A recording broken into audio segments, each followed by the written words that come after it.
My name's Emily. I've been at County for 6 years and I am the quality control lead.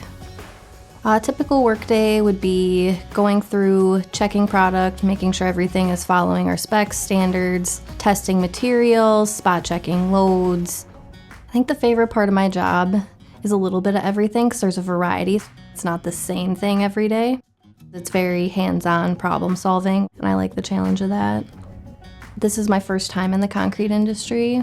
I would say a common misconception would be that it's physically demanding and that it's male-dominated. Obviously, technology has come a long way, so it's not as physically demanding, and there is a place for women in manufacturing. County WIM has impacted just to see that there are other women here who are succeeding and moving on to higher roles. It's just a supportive group you can go to talk to with non-judgment. I would recommend County to family and friends because it's a supportive environment. I know I come to work every day, have a job, have a paycheck. They've been extremely flexible. Everybody here is like family. It's just a good place to work.